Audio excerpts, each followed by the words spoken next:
Soaring energy demand from AI-driven data centers is forcing Asia to explore new power sources, including nuclear.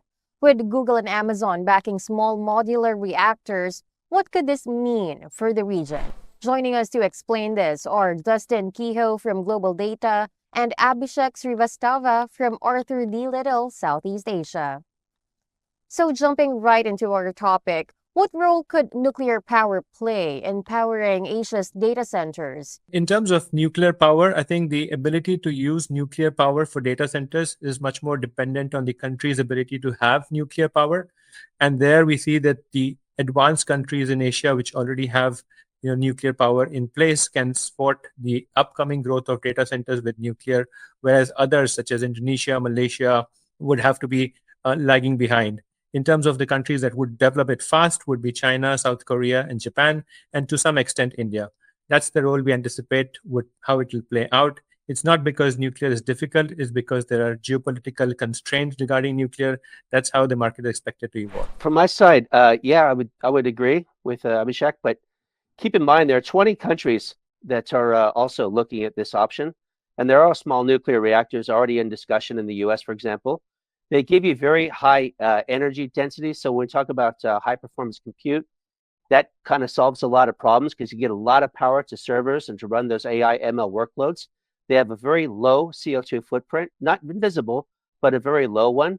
They're also they're not weather dependent. So nuclear really, is an option that should be talked about.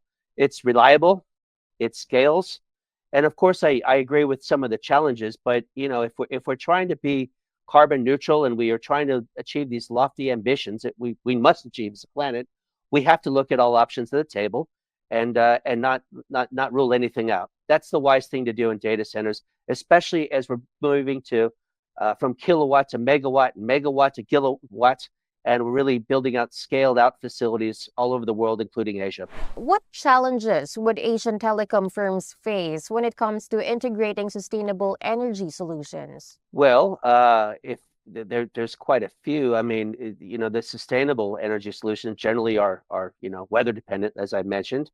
If you go down the nuclear path, what member of the public wants to live next door to that? There's that whole thing of not in my backyard sort of thing. There's waste. There's the perception. You mentioned Japan earlier. There's been some major accidents, and there's also regulation. So there is a challenge. But if we do what we do and we don't change anything, our planet will warm up, and it's just going to get worse with AI and machine learning and Gen AI and agentic AI. And all these really compute-intensive workloads are also energy consuming, and we just must confront that. From my perspective, the fundamental challenge in Asia for the Asian operators is the fact that we have super high CO2 emission intensity, as in the amount of revenues that telecom operators generate vis-a-vis the amount of CO2 that they have to, let's say, expand into the air to sustain it is very high. If you look at the main Asian operators, they are among the highest polluters in the world, primarily because their revenues are much lower. So the role has to be a very efficient path, a path of efficiency rather than massive investments. Recent consolidation in the market seems to suggest that yes, operators will have more revenues to deploy towards achieving the sustainable goals. We anticipate that to play out, but the path will be much slower than in developed markets. And in developed markets, we anticipate nuclear to play an important role, especially with the backing of hyperscalers towards nuclear. But where are we currently with the growing power needs of AI-driven data centers? How are telecom operators adapting to this? Do we have a long way to go? My own view is that the right path is the one that starts from the very basic in terms of measuring their CO2 emission. So our approach, our suggested path in all our discussions with our clients is towards reduce, optimize, and monetize. As I mentioned, the Asian operators have a unique challenge of really achieving sustainability through efficient means and through a really low cost or low capex approach.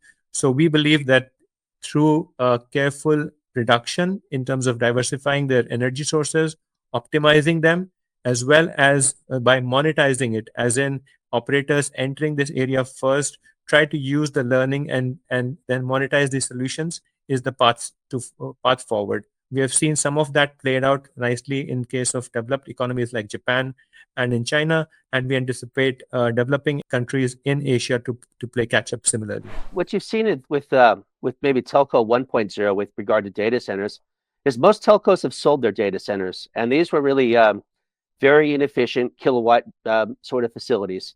And as we move to megawatt, and as we talk about gigawatt, for example, there's 3 data centers in the world that run off gigawatts that are that high. You build the data centers from the ground up. You're building it with renewable energy sources right in mind from the very beginning. You're looking at different cooling strategies like liquid cooling to try to support AI and ML sort of intensive workloads. You're looking at different ways to do uninterruptible power supplies. So in a way, these are like greenfield facilities that are different from maybe the data centers we know. And we do see telcos investing in these kind of next generation facilities. If you need one off the top of my head, I'd look at China, but I'd also look at South Korea.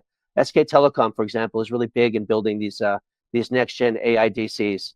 And I think we're going to see more of that in all new builds. Thank you so much for joining us today, Abhishek and Dustin. Thank you. Thank you. Once again, those were Dustin Kehoe, Asia Pacific Head of Tech Research at Global Data, and Abhishek Srivastava, Principal at Arthur D. Little, Southeast Asia. For more news, visit asiantelecom.com.